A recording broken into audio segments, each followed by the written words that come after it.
El sistema de tribunales penales de Kansas. A continuación se describen los pasos básicos por los que pasa una persona acusada de un delito en el sistema de tribunales de justicia penal de Kansas desde el arresto inicial del delincuente hasta su sentencia. Este video es una breve descripción y no constituye un consejo legal.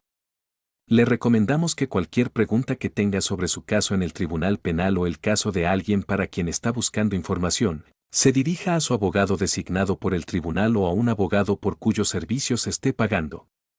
Ahora, repasemos cada paso del proceso. El delito. Para que alguien ingrese por primera vez al sistema de tribunales penales de Kansas, primero debe ser acusado de un delito. No es necesario que el individuo haya cometido un delito, la agencia policial que lo arresta simplemente debe tener una sospecha razonable de que la persona arrestada era el delincuente. El arresto. Un arresto es el acto de aprehender y poner bajo custodia a una persona, es decir, capturarla y detenerla en una cárcel de la ciudad o del condado hasta que se pueda recopilar más información sobre el delito y se puedan tomar decisiones sobre los próximos pasos en el proceso legal. El arresto también puede deberse a la emisión de una orden judicial. Reserva. El arrestado es llevado a una comisaría y fichado. El reserva incluye que le tomen una fotografía y sus huellas dactilares, además de que le hagan muchas preguntas sobre lo que sucedió que condujo al arresto, su historial personal y su estado de ánimo. Se inicia inmediatamente una investigación sobre sus antecedentes penales, pruebas o testigos. La mayoría de los abogados con licencia le recomendarán en este momento que permanezca en silencio y no proporcione ninguna información porque puede contar con que todo lo que diga será utilizado en su contra. Cuando se le permita hacer su única llamada, es mejor llamar a un familiar confiable o a un abogado porque sabrán dónde y cómo comunicarse con usted y podrán comunicarse en su nombre. Las compañías de fianzas y los abogados no siempre aceptan llamadas por cobrar, que es la única forma en que los arrestados pueden llamar. No es recomendable llamar a un amigo, pareja o cualquier persona involucrada en el delito. Detención.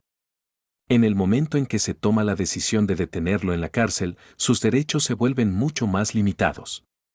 Si aún no ha hecho su única llamada, puede hacerlo mientras está detenido. Utilice este tiempo para comprender los cargos en su contra y sus próximos pasos, ya sea que incluya una fianza o una comparecencia ante el tribunal. Aunque es difícil, es el momento de tener paciencia. Los siguientes pasos varían, dependiendo del tipo de delito, la gravedad del mismo y el lugar donde ocurrió.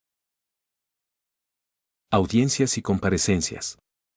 Para que los arrestados tengan el debido proceso, que es el derecho a un trato justo a través del sistema judicial normal, las audiencias y comparecencias se llevan a cabo hasta el momento de la liberación o el juicio.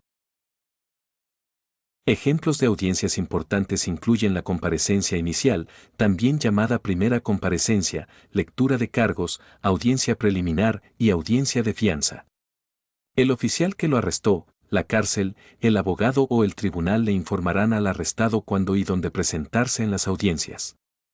El aviso podría estar en papel sin que se lo comuniquen en persona. Corresponde al tribunal decidir si las audiencias se llevan a cabo personalmente en una sala, por teléfono o por videoconferencia. Comparecencia inicial. También llamada primera comparecencia, es la primera vez que el arrestado comparecerá ante un juez. La comparecencia inicial ocurre dentro de 24 a 48 horas con excepciones si el arrestado está en la cárcel y posiblemente más si el arrestado está fuera de la cárcel bajo fianza.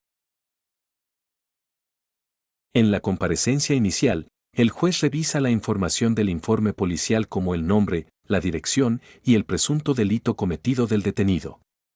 A continuación, el juez informa al detenido de las acusaciones en su contra. El juez puede liberar al detenido si las pruebas en su contra son débiles, pero si existen pruebas suficientes, se establece la fianza. Si previamente se había establecido una fianza, el juez puede reconsiderar el establecimiento de una nueva fianza. El juez también informa al detenido sobre el derecho a guardar silencio y el derecho a tener un abogado. La comparecencia inicial no es el momento en que el acusado se declara culpable, sea culpable o no, y si se le hacen preguntas, las respuestas deben ser sí o no. Existe una excepción a no declarar culpabilidad en la comparecencia inicial porque a veces la comparecencia inicial puede ser la única comparecencia para delitos menores menos graves. La lectura de cargos. La lectura de cargos puede ser una comparecencia inicial si es la primera vez que un acusado ve a un juez en su caso. Por lo general, también es la primera vez para los acusados que no fueron arrestados pero recibieron una citación o requerimiento. Si el acusado no tiene un abogado, el tribunal puede asignarle uno. Si aún no se ha establecido la fianza, se aborda en la audiencia del Tribunal de Lectura de Cargos, y si se solicita, el juez puede revisar la fianza y cambiarla o mantenerla igual. Algunos lectura de cargos son similares a una primera comparecencia cuando se presentan la fianza, los derechos y los alegatos. Un juez preguntará al acusado si comprende los cargos penales en su contra. Este no es el momento de discutir ni decir nada. Sí o no debe ser la única respuesta. Algunos lectura de cargos son más formales debido a cargos formales presentados por el fiscal o el gran jurado. Se puede pedir al demandado que se declare culpable. En algunos lectura de cargos más formal, el acusado recibe una copia de los cargos penales formales presentados ante el tribunal. Después de que el juez informe al acusado de sus derechos, el acusado o su abogado se declararán culpables de los cargos. Hay 3 opciones de declaración de culpabilidad. El acusado puede decir que es culpable, no culpable o no impugnado, lo que significa que no impugna los cargos pero no admite su culpabilidad. Audiencia preliminar. La audiencia preliminar solo se lleva a cabo si el acusado dijo que no era culpable durante la lectura de cargos o la audiencia judicial inicial y, por lo general, dentro de los 30 días. Piense en ello como un proceso de selección para reunir pruebas, informes de testigos e informes de incidentes para determinar si el caso debe ir a juicio. En algunos casos, el juez puede decidir que el acusado no es culpable y desestimar los cargos, lo que significa que se le devolverá el dinero de la fianza excepto los gastos judiciales y el acusado puede volver a casa. El acusado puede rechazar la audiencia preliminar e ir a la cárcel y esperar el juicio. Algunas audiencias preliminares se llevan a cabo por videoconferencia. Procedimientos previos al juicio. Los procedimientos previos al juicio comienzan después de la lectura de cargos e incluyen comunicación de ida y vuelta entre los abogados y el tribunal en preparación para el juicio. Los procedimientos pueden incluir solicitudes de descubrimiento de pruebas, mociones previas al juicio, o una conferencia previa al juicio.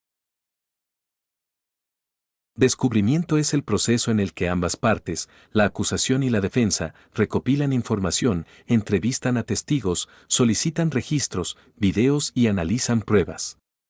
Ambas partes deben compartir la información que han recopilado. Esta información no incluye conversaciones entre el arrestado y su abogado. Las mociones previas al juicio son solicitudes formales de algún tipo de acción por parte del tribunal. Por ejemplo, existen mociones para suprimir, es decir, retener información injusta. Mociones de aplazamiento, es decir, retrasar el juicio por diversas razones. Moción para desestimar, es decir, retirar un cargo. O mociones de solicitud de descubrimiento. Una conferencia previa al juicio es una reunión entre los abogados de ambas partes y el juez asignado al caso. Los temas discutidos en las conferencias incluyen el material de descubrimiento disponible, qué pruebas o testigos pueden testificar en el juicio, fechas del juicio o circunstancias inusuales que podrían necesitar ser abordadas. Las conferencias previas al juicio se llevan a cabo en persona o mediante videoconferencia. La mayoría de los procedimientos previos al juicio no requieren la comparecencia del acusado. Este es el momento en que las partes discuten un acuerdo llamado acuerdo de culpabilidad. Acuerdo con la Fiscalía. La mayoría de los casos no van a juicio porque ambas partes llegan a un acuerdo de declaración de culpabilidad, en el que ambas partes intentan llegar a un castigo razonable basado en lo que se aprendió en los procedimientos previos al juicio. Solo se puede llegar a un acuerdo de culpabilidad si el acusado admite que es culpable a cambio de un castigo más leve. La razón por la que deben admitir su culpabilidad es porque no sería justo castigar a alguien que afirma que no es culpable. Si no se llega a un acuerdo de culpabilidad, el caso se lleva a juicio. Juicio. El juicio es donde ambas partes en un tribunal comparten su información frente a un juez o un jurado. Hay un orden establecido y reglas sobre cómo se presenta la información, y el juez se asegura de que se sigan las reglas. En un juicio penal, el fiscal presenta pruebas y testimonios de testigos para intentar demostrar más allá de toda duda razonable que el acusado cometió el delito. El abogado del acusado presenta pruebas y testigos para demostrar que el acusado no cometió el delito. Después de escuchar todas las pruebas, el juez o el jurado decide el veredicto si la persona es culpable o inocente. Si se selecciona un jurado, se denomina juicio conjurado. Si un tribunal tiene solo un juez que escucha a ambas partes, se llama juicio de bancas. Si el acusado es declarado inocente, es absuelto porque no había pruebas suficientes en su contra y pronto sale de la cárcel o bajo fianza. Si se les declara culpables, el siguiente paso es la sentencia. Sentencia. La sentencia es el castigo que el juez decide que debe recibir la persona. Los jueces utilizan pautas de sentencia escritas por Kansas para sugerir un castigo justo por el delito. Las sentencias pueden incluir una combinación de pena de cárcel o prisión, libertad condicional, multas, restitución, daños y otras condiciones. También se puede exigir libertad condicional después de cumplir la pena de cárcel o prisión o en lugar del encarcelamiento. Permite que el acusado regrese a la comunidad bajo reglas o condiciones específicas, tales como restricción de quién o dónde puede visitar el acusado, posible monitoreo con pulsera en el tobillo, reportarse a un centro de tratamiento o a un oficial de libertad condicional. Si una sentencia se considera severa, el abogado del acusado puede solicitar una apelación. Es importante que haga preguntas a su abogado y comprenda los pasos a lo largo del proceso judicial.